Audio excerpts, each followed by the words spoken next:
कृष्णाय वासुदेवाय देवकी नंदनाय च नंदगोपकुमाराय गोविन्दाय नमो नमः। ॐ अज्ञानतिमिरन्धस्य ज्ञानाञ्जनशलाकया चक्षुरुन्मिलितं येन तस्मै श्रीगुरवे नमः। श्रीचैतन्यमनोभीष्टं स्थापितं येन भूतले स्वयं रूपा कदा मह्यं ददाति स्वपदान्तिकं। वन्देऽहं श्रीगुरो श्रीयुतापदकमलं श्रीगुरुं वैष्णवांश्च श्रीरूपं सागरजातं सहगणा रघुनाथान्वितं तं सजीवं साद्वैतं सावधूतं परिजनसहितं कृष्णचैतन्यदेवं श्रीराधा कृष्णपादान् सहगणा ललिता श्रीविशाखान्वितांश्च हे कृष्णा करुणा सिन्धो दीनबन्धो जगत्पते गोपेश गोपिकान्त राधाकान्त नमोस्तुते। तप्तकाञ्चन गौरांगी राधे वृन्दावनेश्वरी वृषभानुसुते देवी प्रणमामि हरिप्रिये। वाञ्छाकल्पतरुभ्यश्च कृपा सिन्धुभ्य एव च पतितानां पावनेभ्यो वैष्णवेभ्यो नमो नमः। जय श्री कृष्ण चैतन्य प्रभु नित्यानंद श्री अद्वैत गदाधर श्रीवासादि गौर भक्तवृंद। हरे कृष्णा कृष्णा कृष्णा हरे हरे हरे राम राम राम हरे हरे। करोति वाचालं कुर्वन्ति यत्कृपातमहं वन्दे श्रीगुरुं जगद्गुरुं परमानन्दमाधवं श्रीचैतन्येश्वरम्। Thank you, all the devotees. Thank you for the opportunity to speak on the disappearance day of Srila Swarupa Damodar Goswami and also Shivananda Sain. So I thought we will begin with the verse from Chaitanya Charitamrita and then discuss about the lives of both of those great devotees. So this is a verse from Chaitanya Charitamrita, Madhya Leela, chapter 10, verse 119. So this particular verse, Prabhupada says, speaks about how Chaitanya Mahaprabhu distributes his costless mercy in three ways to the conditioned souls. So that's the theme of the verse. So it's a very poetic verse. Helo dunita kedaya vishadaya pronmila damodaya shamyak shastra vivadaya rasadaya chittar pitonmadaya shashvat bhakti vinodaya samadaya madhurya maryadaya Shri Chaitanya Dayanide Tavadaya Bhuya Damandodaya. So it's a verse from the Chaitanya Chandrodaya Nataka. So it is quoted in Sri Chaitanya Charitamrita.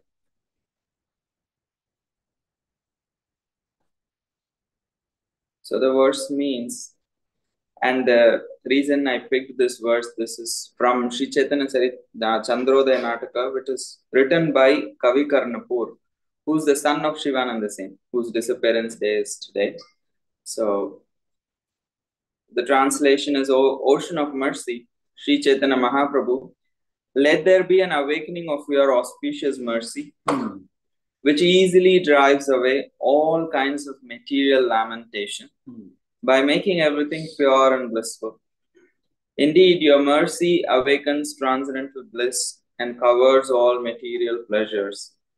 By your auspicious mercy, quarrels and disagreements arising among different scriptures are vanquished. Your auspicious mercy pours forth transcendental mellows and thus causes the heart to jubilate. Your mercy, which is full of joy, always stimulates devotional service and glorifies conjugal love of God. May transcendental bliss be awakened within my heart by your causeless mercy. So the prayer is like, it's ending by saying, may transcendental bliss be awakened within my heart by your causeless mercy. And Prabhupada states there are three kinds of ways. There are three ways that Sri Chaitanya Mahaprabhu's causeless mercy is working on the conditioned souls. First is, if you read the whole purport, the three ways are that, first of all, by the mercy of Sri Chaitanya Mahaprabhu, devotion is awakened in the heart and purification of the heart. They both happen. When the devotion is awakened, when a person performs bhakti, then the heart becomes purified and they are more and more drawn to devotional service. So in this way, the Lord's mercy helps the conditioned souls start the path, and by taking to the path of bhakti, cleaning their heart, naturally more and more devotional service is inspired. So that is the first way that the mercy of Sri Chaitanya Mahaprabhu is received, that by his mercy, that devotion is awakened in the heart of a condition. So and then purification of the heart happens. Then whether a person is interested in taking to spiritual life or after taking spiritual life, there can be a lot of confusions that comes from different kinds of scripture saying different things in terms of philosophy. He says the second way the mercy of Sri Chaitanya Mahaprabhu works is that that it resolves, by the mercy of Sri Chaitanya Mahaprabhu, one becomes clear of the confusion that arises from contradicting teachings or philosophies, and the devotee feels clarity and joy in devotion and is no longer confused. So by the mercy of Sri Chaitanya Mahaprabhu, one develops spiritual understanding and removes the inner doubt and confusion and lack of clarity. And in this purport, Prabhupada writes very beautifully. He writes, there are many different kinds of scriptures, and by reading them, one often becomes puzzled. But when one receives the mercy of the Lord, his confusion is mitigated. Not only are scriptural disparities resolved, but a kind of transcendental bliss is awakened, and in this way, one is fully satisfied. So satisfaction does not come from intellectual understanding alone. And here we see that Prabhupada is writing, a kind of transcendental bliss is awakened. So the philosophy is not just an intellectual stimulation, but also through actual practice and application and engagement in devotional service, a transcendental bliss is awakened, and everything which is contradictory is resolved in the heart. The transcendental loving service of the Lord constantly engages the conditioned soul in serving the Lord's lotus feet. Through such fortunate engagement, one's transcendental love for Krishna is increased. So in this way, through proper understanding of the scripture, the engagement in devotional service becomes more deeper.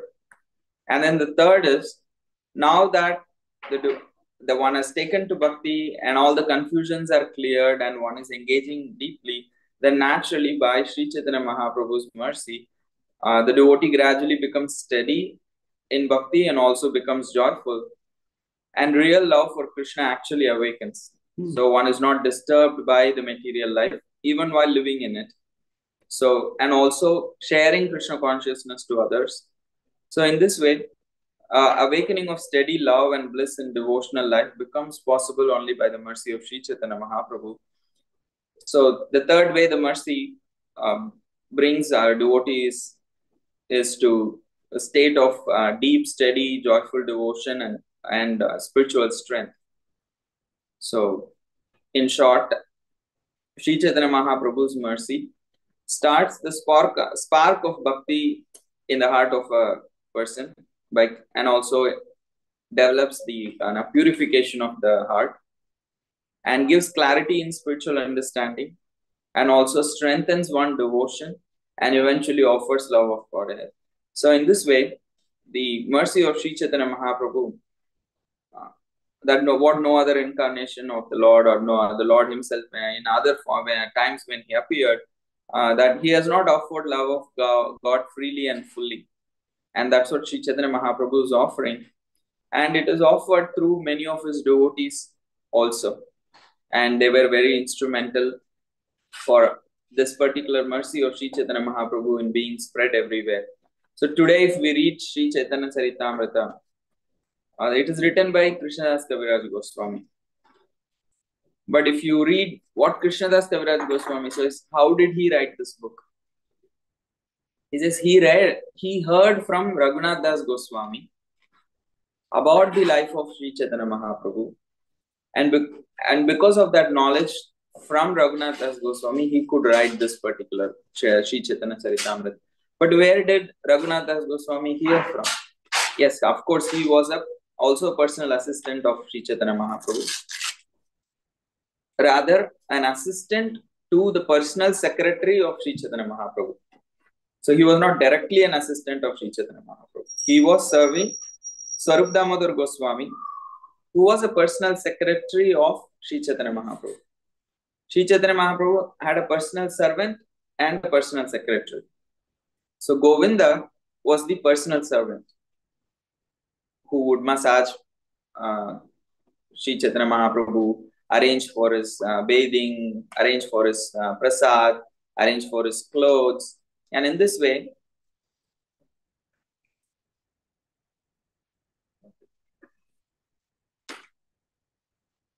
arrange for his all his personal needs. So he was the personal servant of Sri Chaitanya Mahaprabhu. But Swarup Damodar Goswami was the personal secretary. So he saw to Sri Chaitanya Mahaprabhu's meetings, and when he went out, and also whatever he heard, whatever books that he was being presented, or anybody wanted to present any poetry or drama, so it would go through him.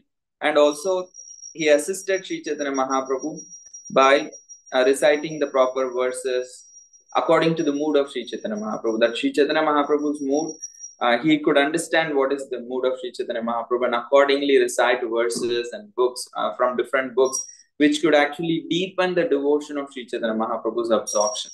Because Sri Chaitanya Mahaprabhu, especially towards the later part of his life, was absorbed in the mood of Srimati Radharani.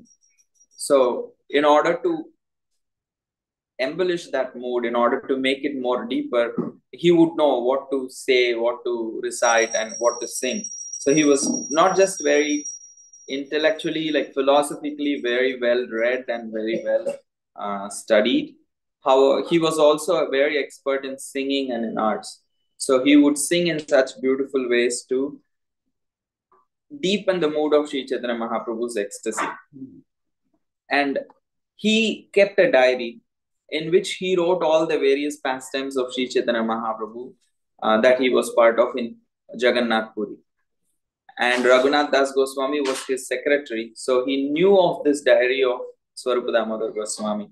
So when Sri Chaitanya Mahaprabhu left this world, Swarup Damodar Goswami could not actually handle the separation from Sri Chaitanya Mahaprabhu. So he also left this world very quickly after Sri Chaitanya Mahaprabhu.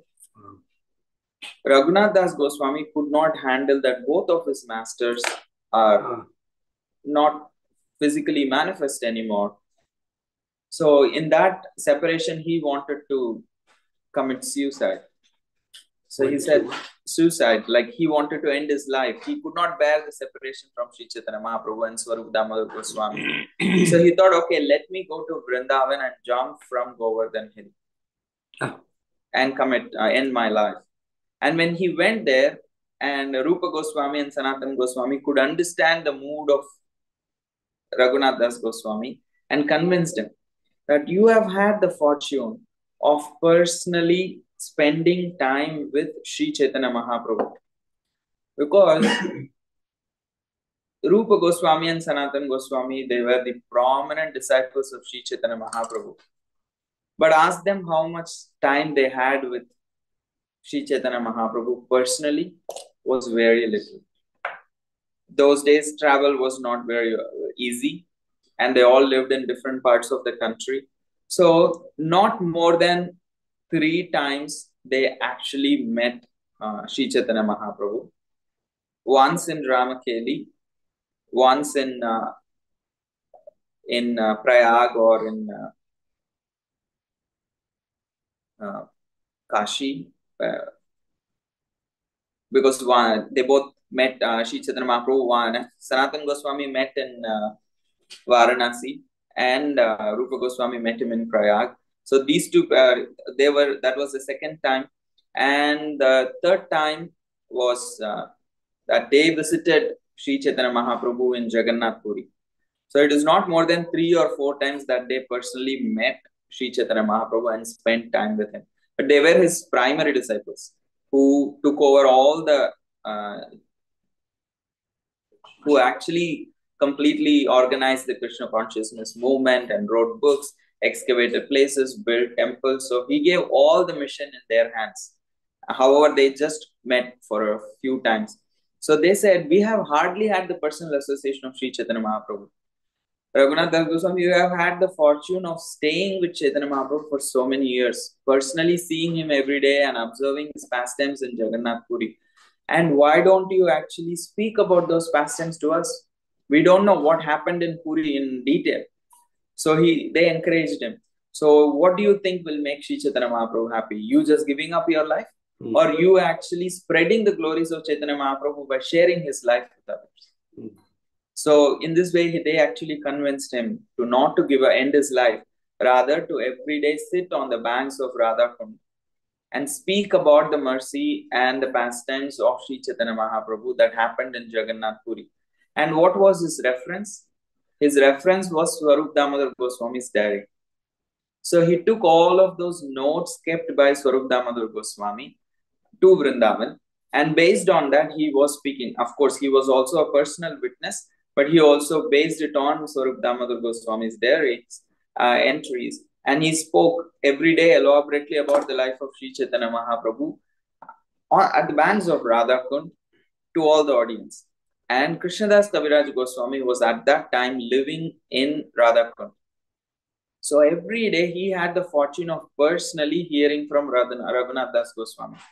Imagine the potency of all these great personalities. Like Sri Chaitanya Mahaprabhu was personally served by Swarup Damodar Goswami, whose assistant was Raghunath Das Goswami. We can only imagine the intensity of their devotion. And he personally speaking about Chaitanya Mahaprabhu every day in the evening, Gaur Katha. And imagine the amount of spiritual potency. And Krishnadas Kaviraj Goswami was floating in that ocean of nectar. And eventually, the devotees wanted him to write that into a book.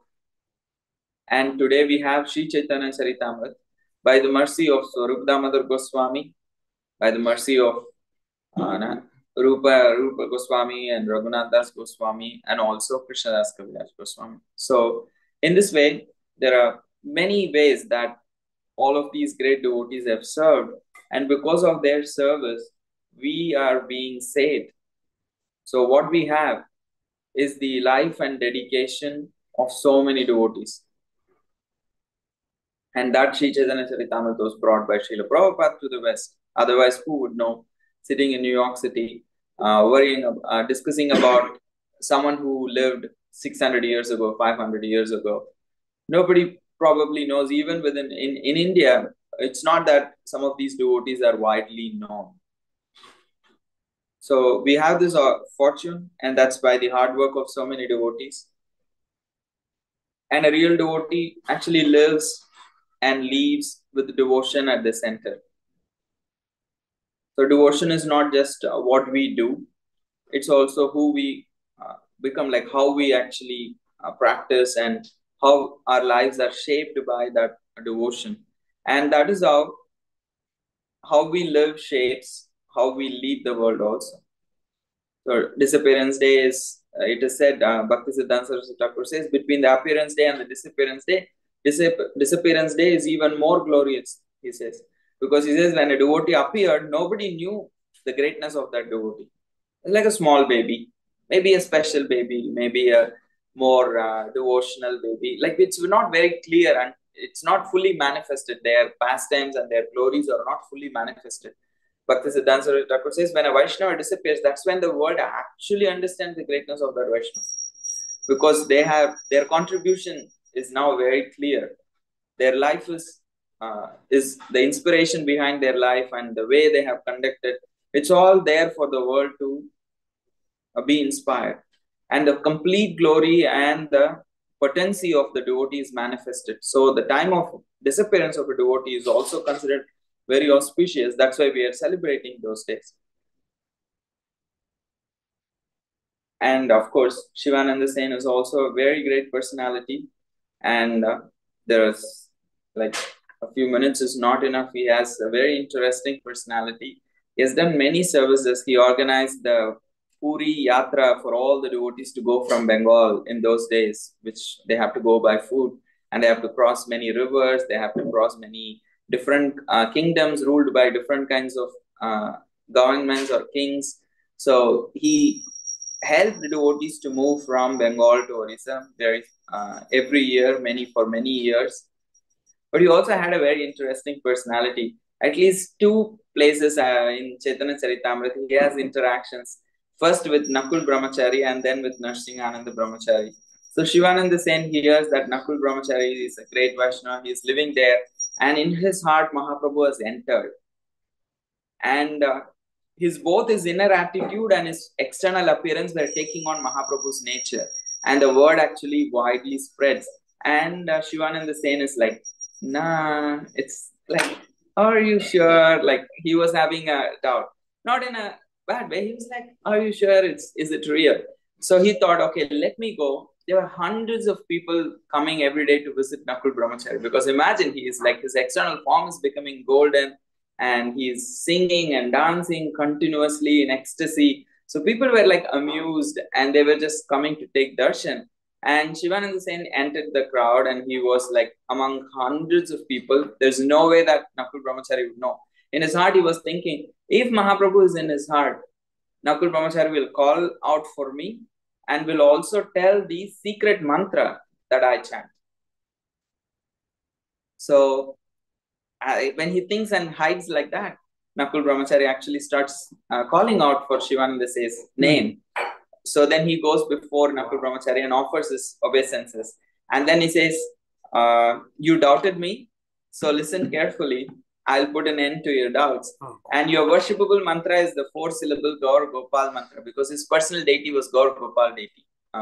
So he says, so give up your uncertainty which you have kept in your heart. That Chaitanya Mahaprabhu has really entered my heart. So in this way he proves. And there is another time when he hosts Narsinghananda Brahmachari. And Shivananda Sen's cousin or nephew, he visits Jagannath Puri alone 1 year, stays with Chaitanya Mahaprabhu for 2 full months, and Chaitanya Mahaprabhu tells him, okay, now it's time, go back to Bengal and tell the devotees they don't need to come to Bengal this year, because I'll be coming after a few months, after the Rath Yatra, so they don't need to take the trouble to travel all the way here, because I'm going to come there so they can have my association in there without having to take such a big trouble of traveling all the way. So he goes and informs, and devotees are all waiting. It's time when Chaitanya Mahaprabhu said he will arrive. So Narsinghananda Brahmachari says, okay, Mahaprabhu said he will come, start cooking. So Shivananda Sen makes a huge feast, and all that he takes into his altar and offers. His altar had Narsingha there, because that was his worship. He was his worshipable deity.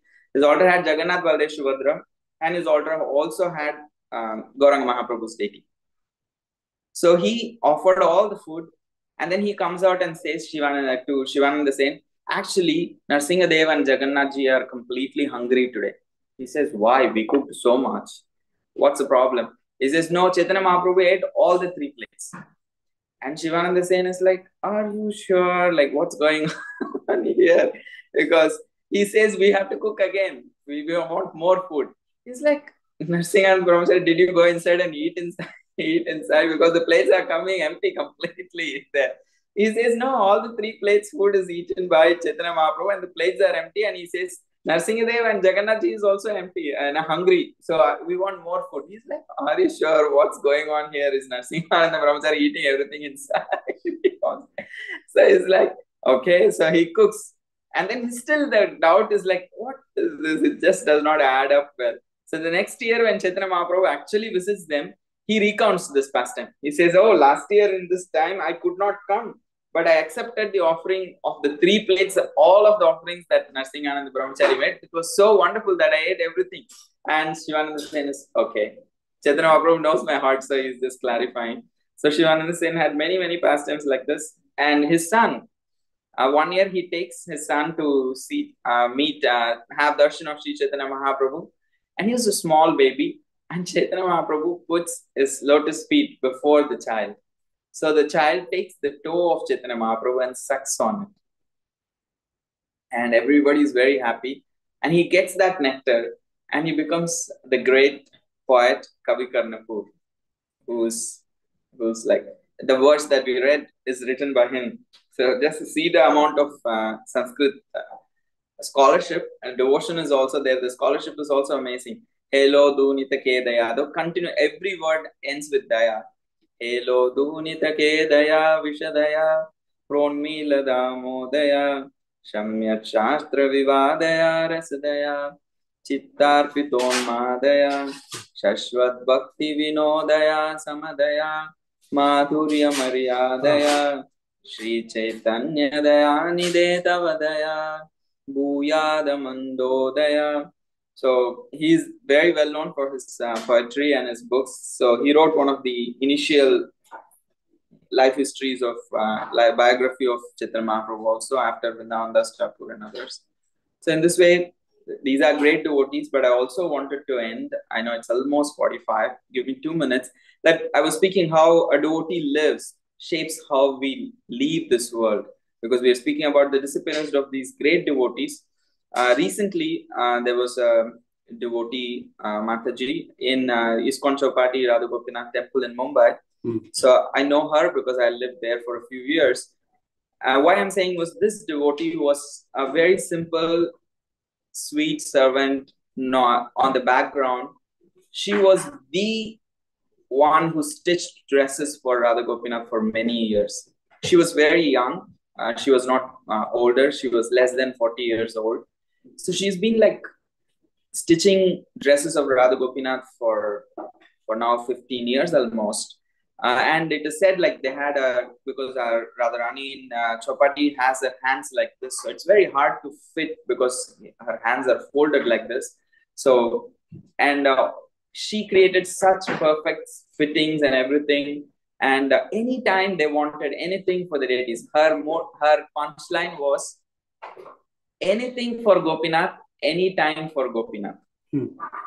Anything, anytime for Gopinath. Anytime the pujaris would call her, the dressmakers would call her, she would say, yeah, anything, anytime. For Gopinath, so for her life, she actually stitched clothes. But for Radha Gopinath, she would adjust everything and she would just stitch. For 15 years, she stitched all their dresses for like as a service. And because they would give it to somebody else and they would not be able to finish. Tomorrow morning is Radhashtami. The devotees would know who to call at night, 1 p.m. She would say, yes, come home. And she would start stitching at 1 p.m. Before the darshan time, she would bring the deity's dress and give them. So she was like the most dependable, who had the perfect fitting, who had the perfect attitude, never like shying away, giving extraordinary like time and energy for the service. Not just that service, she was into book distribution and any other service that devotees wanted. She was so bankable, she was so dependable. And she would stay up all night and stitch dresses for the deities. And she would not just go to sleep. She would come there to take darshan of the deities. She would be standing there. The pujari says she would just be standing in the front and there will be tears in her eyes seeing that dress being offered to the deities. And from last 6-7 years, she started having health issues and she did not even tell anybody or anything. So she continued to stitch and distribute books and all that despite all the health troubles. So eventually they diagnosed the cancer really came to a very critical stage. And even in that stage in the last December, she was doing services, distributing books, sitting lying on her bed, she was calling people and distributing books. And in that state also, she stitched deities, some dresses for the various friends she had. Even if her friends don't ask, she will stitch deities, dresses for their home deities and she would give. One Mataji in the memorial service was saying that how she still has one unoffered dress given by her friend, this Mataji. yet to be offered to her, Jagannath, Baldev, Subhadra deities. So in this way, she was serving the whole community. She was amazing. And then she got detected with the cancer and everything. And last week, she was in the hospital. The doctors were very clear she is going to leave. And in that completely emaciated, painful state, she was lying in the bed. And all she was saying was, Gopinath, Radharani, I love you. Thank you very much. She had absolutely no energy, or like, it's very intense to be in the critical last stage of cancer because it's very painful. So despite all that pain and difficulty, all she was saying was, she was chanting and she was saying in between, Gopinath, I love you, thank you so much. And when it came for her to leave the body, the last word she said was Gopinath, and she left her body. So devotees could firsthand see that this person was not like a famous or like kind of a big manager or big preacher, like traveling and writing books. No, she was just a simple person. Probably most of the congregation did not even know much about her. And also she had an intensity to her personality, which also scared people when they have to deal. Like, she was intense in what she did. There was no, oh, okay, I do when I like, I'll do when it is easy. No, she had that intensity, which was very visible, that enthusiasm. Because some people think, okay, you're so enthusiastic, let me see after 5 years how you survive. Then I'll take you seriously. And she's been like that for so many years. So, and very sincere, not arrogant, very intense. Like, she would never just compromise on her sadhana for the service and all of those things. So she was really intense, and the way she left her body was so glorious that she literally, clearly, audibly called out, Gopinath, and she left her body. And it was so inspiring for all the devotees to see that if you live, how you live actually decides how we will live. So we are speaking about disappearance. So death can be a scary topic for a lot of people. But for a devotee, death is basically going to meet their dear Lord that they were trying to serve the whole life. It's just that you are in love with someone, you are in a long distance relationship. And eventually you get a chance to go and see the person. How excited you would be. That's what is happening. So we are, in a certain way, we are also in a close relationship with Krishna in our heart, but we are also in a long distance relationship. And death is actually an opportunity for a sincere person who has completely invested their lives in devotion. It's not about whether you're a brahmachari, whether you're a sannyasi, whether you're a grihastha, mataji, prabhuji, man, women, what kind of job you do, what kind of service you did, whether the world noticed it, whether the world saw it, appreciated it. It does not matter. Whatever intensity with which a person actually served Krishna, that's what is actually going to be seen at the time of passing. So live in such a way that when death comes, it finds you ready, and in your mind that your dear Lord is there. So we don't have to be noticed, but we have to be surrendered, because life is very short, and our devotional service cannot be a side interest. We can have a full-time job, and our devotion cannot be like a side interest. With family, with all the services that we do, with all the job and all the difficulties we have, there needs an intensity that can actually that is needed. It needs to be our identity. So it's not like when it is possible I'll chant. Rather, we don't need to be celebrities. It's just about devotion and intensity one has for the Lord. It could be any simple service. It could be no service at the temple. It could be just taking care of your deities at home. It could be different for different people. All it matters is what is your heart, how much intensity you have of devotion to Krishna. That's all that matters. So what am I living for? If I know my time is short, what would I do differently? How would I actually make my devotion different, that it is deep enough to carry us through even difficult situations? Even through disease, even through difficult situations, how can our devotion carry us through that? So how can we make our service consistent? So in this way, if we live the devotion in an intense way, then leaving also will be very devotional. And that's why Krishna says, even if my devotee is unable to remember me at the time of their passing away, I will remember my devotee, all they have done. So we don't need to worry whether will I be able to remember Krishna at the time of what comes in the 8th chapter is pretty much for a yogi. For a devotee, Krishna says, no. If you, even if externally you go to a state where you cannot remember, I will remember my devotee.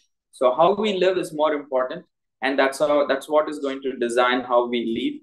So it's all Krishna's mercy. Each person will have a different way how the life pans out. But I just wanted to share that how this passing away of Her Grace Champaka Manjari Devi was so glorious and inspiring, and a lesson for all devotees. So thank you, everyone. Any thoughts? Anything to share? We want to share. Hare Krishna. Can you hear us okay? We can hear in the tone of your voice how this devotee's service was uplifting for you and inspiring for you and moving for you. And it's like that. We become like, just like Prabhupada says, you put the iron in the fire, it becomes red hot. We become like who we associate with. And I think Madan Gopal, yeah, he said this happens automatically, just like if you jump in a fast-moving river, you get swept away by the river. He said he went to a wedding in India, and it wasn't really anybody he knew. It was a friend of a friend, and there were hundreds and hundreds of people there. And there's one point in the wedding where the bride leaves her father's house and goes to the house of her new husband, and everyone cries. And he said, I was thinking, I'm not going to cry. And he said, but I cried like anything. Everyone was crying, and I was just picked up by the emotion of what everyone else was like. So we have this freedom to choose who we will get influenced by, who we'll look to, who we let to speak into our life, and we'll be carried in the same direction as that powerful. Even if we don't have that quality of devotion, they will connect us. So being aware of that is interesting. We've seen it, we felt it, and we need it. Well, glory to Srila Prabhupada. It says who you become like who you associate with.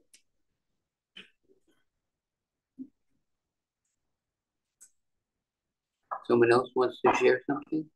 Yeah. Yes, Min has her hand up. Thank you, Gaur Sharan Prabhu, for the class and the testimony and the story. Thank you. Thank you so much for the class. I have a question in regards to type of services. I liked hearing sort of different types of services in the class by the devotees and the proximity to Lord Chaitanya. I've been watching videos of Prabhupada's disciples recounting their experiences with him. And there's a particular video I was watching where there are maybe 3-4 devotees, and 2-3 of them seem like they're very articulate. They've done much work in terms of moving the movement forward and distributing books and such. One particular devotee was a servant of Prabhupada. He wasn't so articulate and a little different from the other devotees, but I was hearing him, and at the end of that video I recognized he was doing sort of menial services for Prabhupada, but something about that devotee came across as just really, really amazingly close to Krishna and Prabhupada. I like to ask, as someone who's coming to the path relatively new, this idea of menial service is something that doesn't readily come to me because I've been living my life being served more than serving someone menially. Could you speak to the mindset of a devotee who's happy doing menial services?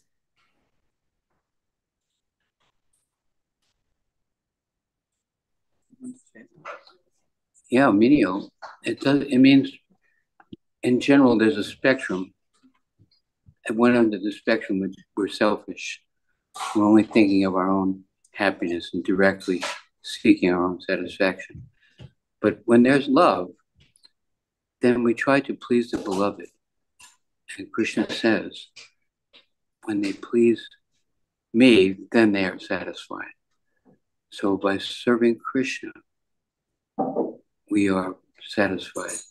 Says Prabhupada says, just like if you're putting lipstick on, you look in the mirror, the reflection in the mirror has lipstick.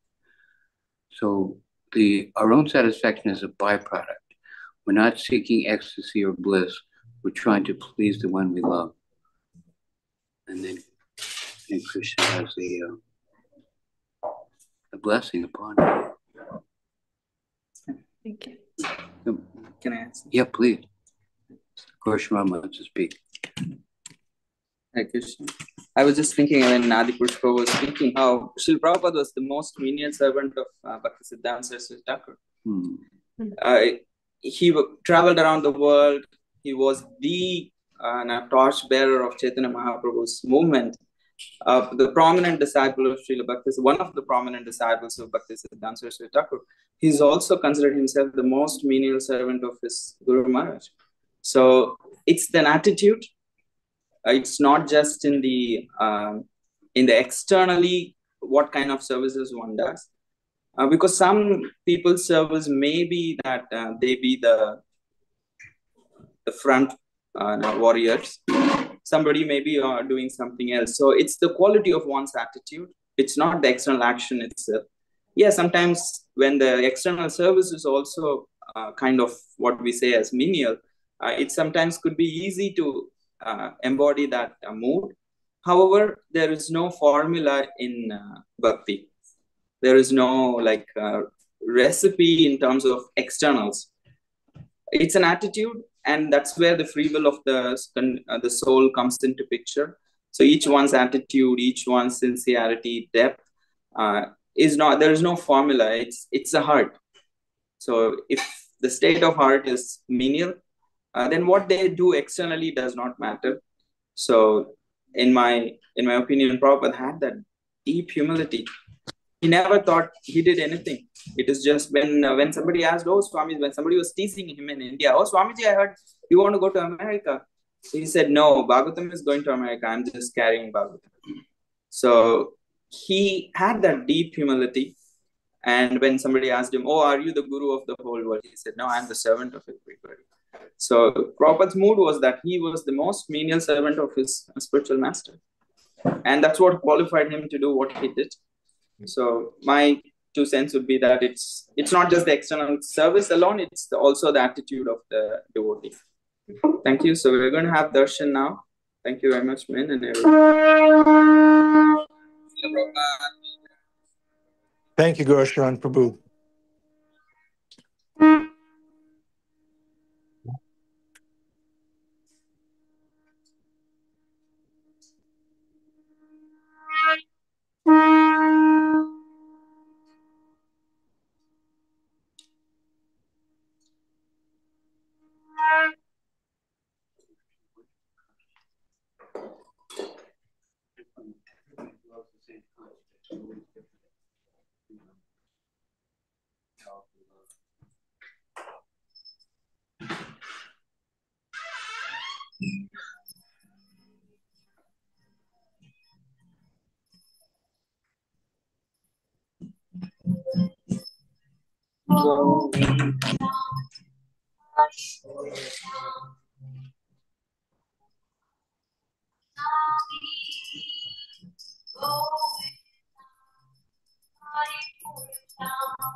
Bhagavatam samasitam buddhasandharaka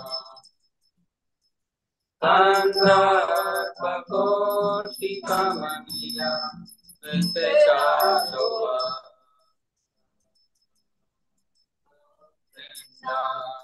Adipurusha Govinda Adipurusha Prajami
Thank you everyone. Hare Krishna.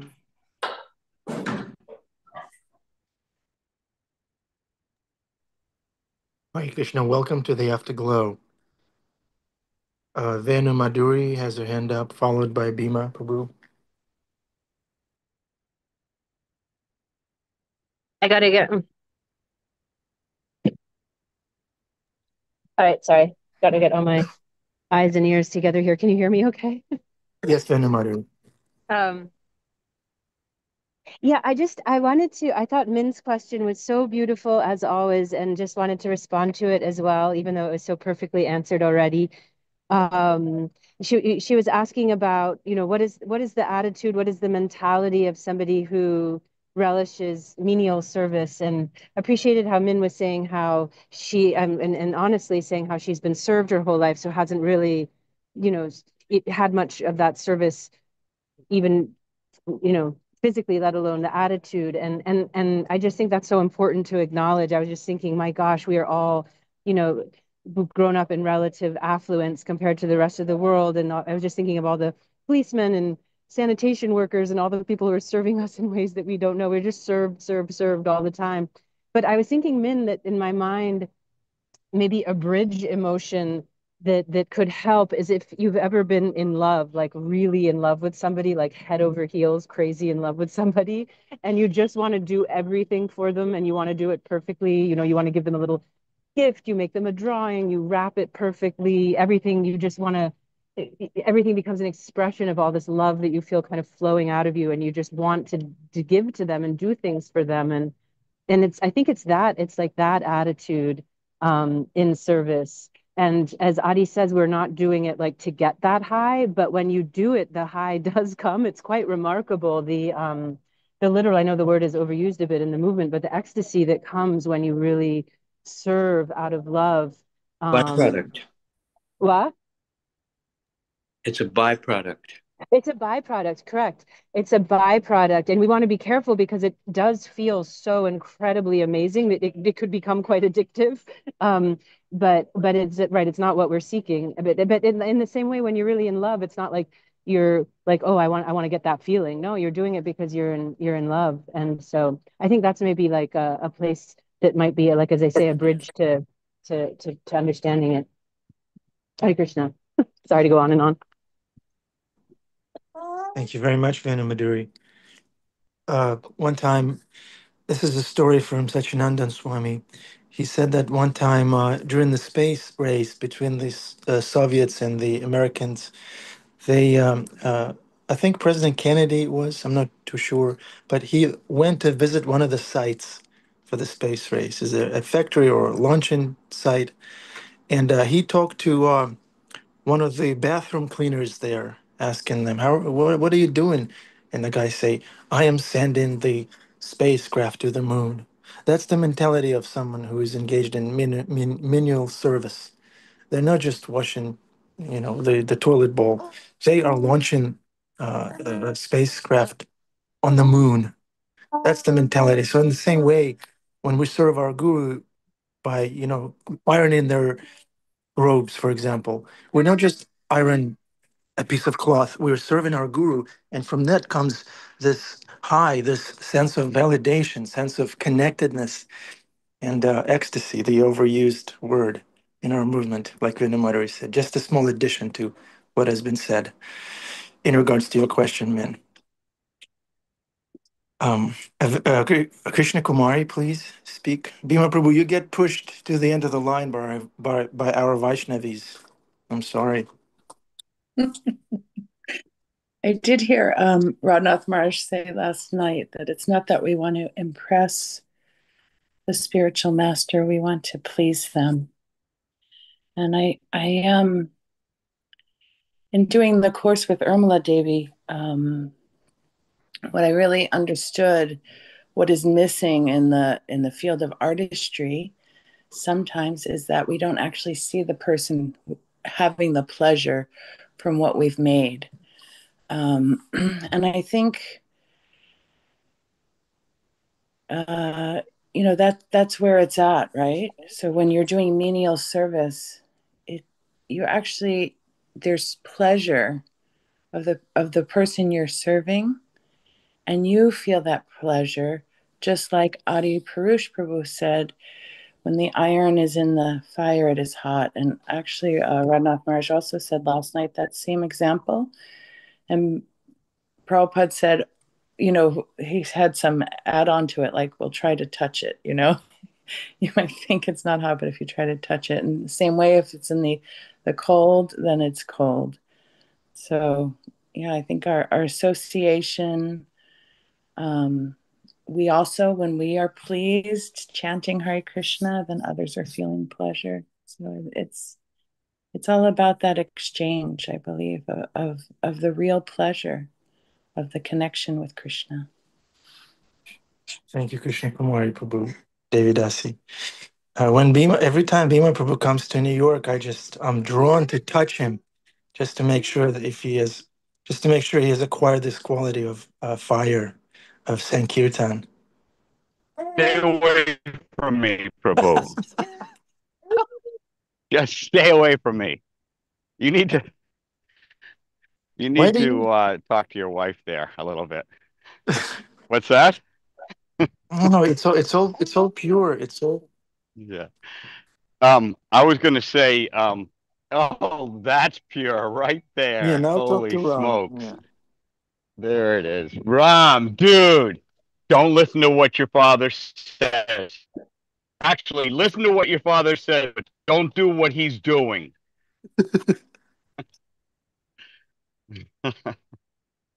Um, it's funny. I'll give an example.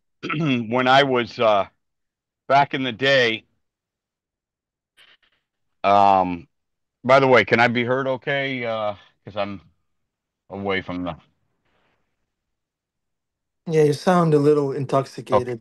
I'm not sure if that's connection. okay, hold on. Let me. Yeah, it is. Let me move closer to the house. Anyways, we were, as a crew, all of us back then, we were bringing in lots and lots of Lakshmi. We were on a Lakshmi Devi rescue mission. And needless to say, when you spend um, years living on the road, sharing you know, 10 square foot van, and yet bringing in hundreds of thousands of dollars, you know, etc. Um, you can. There's just no doubt about it. There's going to be a bit of fight there because there's the austerities. There's the you get treated like a king and a queen, king or a queen when you come back to the farm. You know, we used to get the gold leaf ladus covered with gold leaf, and needless to say, that has its effect on you, especially when you're a young brahmachari. You know, um, 700 and some odd people. This is the early 80s when it was all innocent back then. You know, they would just gather around the Sankirtan devotees and, you know, and the festival would just be just wonderful. Radhanath Maharaj, Bhakti Tirtha Maharaj. It was wonderful. So there's no doubt that after a while you get this idea that somehow what you're doing is special. And I remember one time um, I was on a jet plane and I was looking down, of course, at the I was a window seat and I was looking down at the earth and 10 at whatever 1,000 feet I was at. And you know, you see, you get a perspective on all that you do. All at once, you get a perspective on all that you do, how actually infinitesimal, scientifically infinitesimal everything we do is. Um, we're so infinitesimal that it's like a dream. It's an illusion. Not only are we tiny and affecting very little, but soon it will all be washed away. So I was looking down and uh, I was thinking over all the wonderful service that I had done over the years, and I was falling asleep, and in that dream state, um, in between sleep and wakefulness, the twilight, you know, time, you know, where the subconscious creeps in, whatever. And I'm not going to say I had a vision or anything or a dream sent by Krishna, but at that moment when I was falling asleep, I saw Vishnu, just an image, and he held out his hand with his fingers pinched, and he was rubbing his fingers back and forth, and this golden dust was falling from them. And this was in a flashing moment that I had this dream, and what the feeling was, what was imparted to me with this image, was that all that I did was simply dust in the hands of Vishnu. Um, that in reality there is nothing but menial service. There's no one that's doing anything more. You know, when the guru does what he does, when the acharya does what he does, Radhanath Maharaj does what he does. I saw him last night, Krishna Kumari. We were out at Super Soul Farm, and I only get this chance, of course, to see him once a year, and I get some nice private time with him. And the amount of natural humility, and also uh, equipoise, and I was just noticing, and I was to realize that all of Radhanath Maharaj's um, and all of Prabhupada's and all the devotees to whom we are drawn to, um, it is because they're transparent, that they're just like it's them as a window to Krishna. That you know that when you are speaking to them and whether they are glancing upon you or giving you some instruction, you can rest assured that it's coming from Krishna. And that is the unique humility and the power where service becomes something more than menial is when the devotee has understood that Krishna is doing everything and that they get out of the way and that they are simply like sort of an oracle, you know, like people come to the oracle, come to Prabhupada, come to Radhanath Maharaj, and you come to this place and you hope to hear from on high. So it's just understanding that uh, everything that we do, whether it be hauling wheelbarrows or passing out books, um, we are doing it. We are doing it with a mind to remember Krishna and to remember why we're doing such things. And if we keep that idea, that consciousness, then we'll never have to worry about pride. We'll have a nice sense of humor about all that we do. And yeah, I don't have much else to say, but I feel that if we just step back a little bit and see that there's really nothing to be proud of, except, of course, the fact that we have been given the grace and are so lucky to have been given this beautiful opportunity to please Krishna and Guru. Hare Krishna.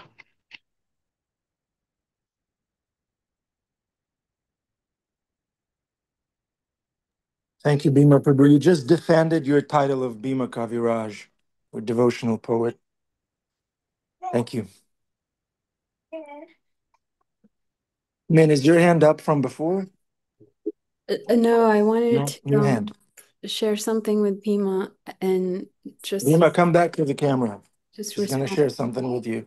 what he just said about the pridefulness of us. I could see, and thanks for pointing that out because I see how that's so much in the way of me getting close to Krishna. But I wanted to tell you that on Sunday you gave me such an amazing upliftment and encouragement. And you urged me many times to go to Urban Devi Sangha. So after the class, I looked it up and I forgotten that I wanted to go to that Sangha and I made a note, but I had completely forgotten about it and I scheduled myself to be somewhere else, but I canceled it and I actually went. And you wouldn't believe the topic this guest, Manjwali Devi Dasi was speaking about. You had spoken about, you told me to be silent and wait to hear from God, and that the inspiration really comes from Krishna. And this devotee spoke exactly to that, waiting for God and contemplative prayers. And it was so cool and helpful. It wasn't necessarily about making art or being creative directly, but it was the process of waiting to hear from God for the inspiration to do whatever it is that we're fit to do. And she spoke in a way that, because waiting for God may sound, and it does sound grueling at times and difficult, and we have to have so much patience and so on. But she put it in a way that practice itself can sort of weigh us and ground us, just practice of sitting down and trying to hear God. It doesn't have to be approached in a way that, oh, it's going to be difficult, oh, he may not respond, but in a way that waiting itself can be a beautiful practice. So it was so fitting, and I wish you were there. And I thought, oh, he can't come. And I thought about Lord Shiva dressing up as a gopi. Um, and so I don't know, my imagination went there. Maybe next time I could just dress you up as a woman and we could go together. But thanks for that, Bima. I make one ugly woman. They would definitely catch on. Fine. Yeah. Um, Just tell them you're not the body. It's the Yeah, most basic exactly. thing. Hi, I have something to say. Yes, please. Anandi. So I'm going to tell you a very small, short story that my guru used to say about this topic. There was an ashram where four women would come every night and sweep the courtyard. And when they were asked why they were sweeping the courtyard, what they said was that they were personifications of the different holy rivers in India, the Ganges, etc., and that people would come and bathe in them to get rid of their sins. And they, in turn, would come to the Guru's courtyard to sweep the courtyard so they could get purified.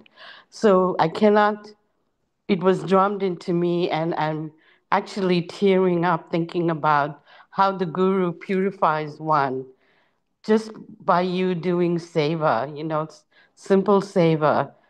Um, Unfortunately, right now, I can't do any seva at all physically, but there is no words to describe how purifying it is. And actually, even in the Buddhist philosophy, they describe how Milarepa built house after house, and the guru had him tear it down just so he could purify his karma.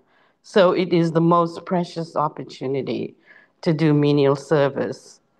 Any menial service, consider yourself lucky. That's my 2 cents. Thank you, Anandi. You're doing a wonderful service by inspiring us, by your personal example of showing up to class, by offering a comment. Thank you, Anandi. It's great service. Thank you. I feel useless at the moment, but No, Anandi, thank you for your association. It's not the same without you, Anandi, just so you know. thank you. It's not the same without you guys. As I enter, I really feel like I'm entering the last days of my life. So it's very sobering being so sick. Anandi, we're praying for you. We hope you feel better. Krishna is right there. Prabhupada is right there by your bedside. And we're all there with you. Thank you. You know what's amazing in this movement that we view times like this that Anandi's going through as, and for, of course, this is easy to say on this side, but we view the sobering nature of aging, or of injury, of disease. These are blessings. They're actually blessings, and that we're not afraid. That's another thing is that we're not afraid. We're actually hankering. I remember we lost two very dear friends, Chedi Raj Maharaj and um, um, Mathura, on the road. They had these are young men. Um, it was like 10 degrees below zero, and they were heating their van using propane Coleman stove. And anyways, the flame blew out, and the van filled up with propane while they were sleeping. And anyways, we lost them. Radhanath Maharaj actually had to go pick them up. Two things. One is the third person. Uh, uh, Adi knows the name. Geez, I don't know why I forget. I'll just say Keshava. The third person there who survived in that van, he said Kevala Bhakti. The third person who survived, and he survived because Mathura rolled over on top of him and put him down where the last of the oxygen was. Um, he said that when he had a dream that Chedi Raj and Mathura were leaving the van, getting up out of the van, and walking off into the a lit meadow, and they were waving him on, trying to get him to come, and he couldn't. He was trying his best. During that dream he had, that was when the police were grabbing him by the arms and pulling him out of the van, like, this one's still alive. And I remember as a young brahmachari with another couple of brahmacharis in the van doing those outrageous austerities we used to do, as Adi can well remember. I remember we looked at each other, and when we found out that they had passed, we were very sad, but then all of a sudden we looked up and said, lucky bastards, lucky bastards. Because, Chedi Raj had passed at the steering wheel. He was just sitting in the parking lot. He was reading with the Bhagavatam, was still up on the steering wheel, and his hands were in his japa bag.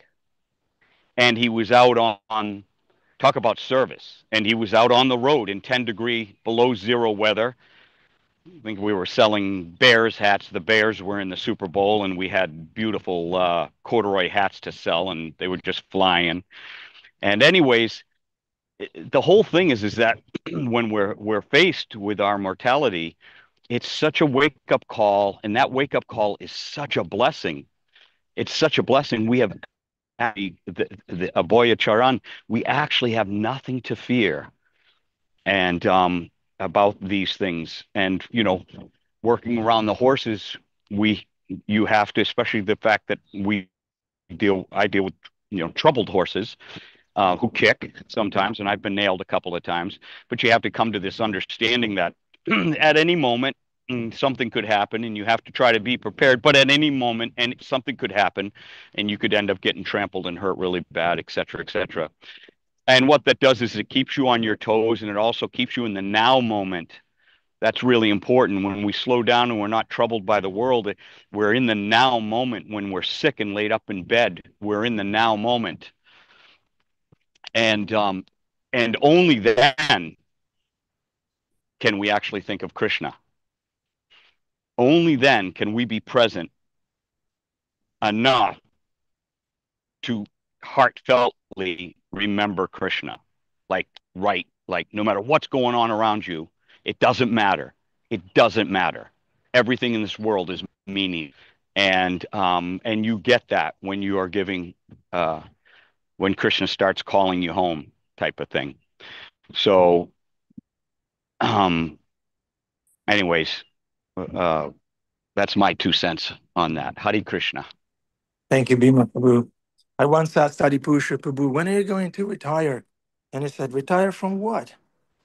I'm never going to retire. I want to die on the battlefield, doing service for Srila Prabhupada's movement. That's the mood. Okay, Hare Krishna, thank you for your association to your devotees. We love you. We need you. Come again tomorrow for another day, Lord Chaitanya's movement. Thank you for the time that you spent with us. Hare Krishna. Hare Krishna. Krishna Mobile Thank is you, back. devotees. Thank you, Anandi. Krishna Mobile is back. Adipusha Prabhu. Hello? When are you going to retire? That's the question devotees have. Prabhupada said, work until you drop. As far as I know, he didn't retire. He was preaching right to the last breath. About Anandi's share, Mother Teresa has she had a lot of service. She was dealing with, people dying that she was rescuing from the street and caring for them. And she had a lot of bhakteens, like a lot of nuns that were helping her. But she also had prayer warriors, people who were not able to actually come out and do the welfare work, but they would pray for her. And she said, this is my secret. I have all this energy and these blessings coming from people that are praying for us. And they have actually would send a name of a particular person who was doing work to one of these and they would just pray for that person. You know what I mean? So everybody had a backup. Everybody had a reservoir of somebody who was incapacitated physically, but it was supporting somebody on the front lines. And in the war, they say the man behind, the man behind, the man behind the gun. Not everybody's on the front lines, but somebody is back in the homeland making bullets, or doing something, canned food or something to send to the troops. I'd like to add, if anybody knows the Mary and Martha story, and I'll try to shorten it, is Christ was in the house of Mary and Martha, And Martha was running herself, ragged, preparing for, darshan. All the people were going to come and visit, and she was cooking and stuff like that. Meanwhile, Mary wouldn't move from Christ's feet. She just sat at his feet and was listening. And Martha came in and said, Jesus, would you please tell my sister that I need help here in all this service that I am doing? And Christ said, Martha, Martha, Martha. He goes, you trouble yourself about too many things. There are two ways to serve, and of those two ways, Mary has chosen the best one. And that is, and why we get up early in the morning before anything starts and spend time with Krishna without running around. That is why there's passive service and there's active service. Christ himself said, and as we can see it throughout the Bhagavatam in the simple aspect that we're called to remember Krishna's Leela. We're called to contemplate Krishna's beauty. Think about it.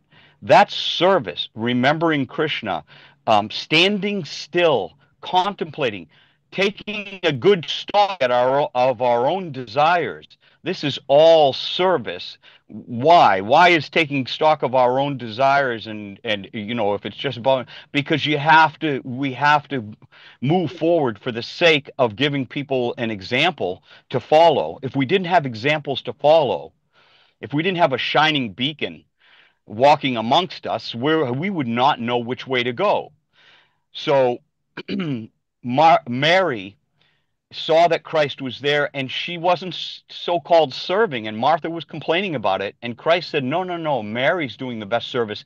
She's listening to me, and she's contemplating and meditating upon my words and my presence. So we always have to remember it's not about doing, doing, doing. It's about feeling as well. That's why it's called devotional service. You have to have devotion, and devotion is brought about by remembering and contemplating why we're doing our service. Why? Because Krishna's the only one worth doing it, and the devotees are the only people worth. We gotta like Woody. Um, that singer, Bob Dylan said, you got to serve somebody. It may be I can't remember. I know that Adi would know the lyrics. Maybe the devil, and maybe the Lord. Yeah, but you You got got to to serve serve someone. somebody. You got to serve somebody. So, yeah, serve yourself. Hare Krishna. Thank you. When the devotees gather together consistently to hear about Krishna, that is pleasing to Srila Prabhupada. And pleasing to Srila Prabhupada, our founder Acharya, is the very definition of devotional service. So it all ties in together nicely. The Okay. sages, Namaskharanya, they saw Kali Yuga coming in. So they wanted to do a sacrifice to counteract the onset of the Dark Age. So what they did is they sat down and they heard Srimad Bhagavatam. That Yeah. was the sacrifice. They couldn't even get the fire started. So they listened to Bhagavatam. Yeah. It's like now World War III is about to break out. What do? We glorify Krishna together. Okay. Hare Krishna, Hare Rama. We love you. We need you. Thank you for your association.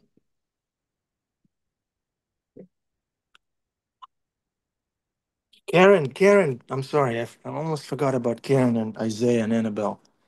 Please, if it's not too late, if you're still there. Isaiah.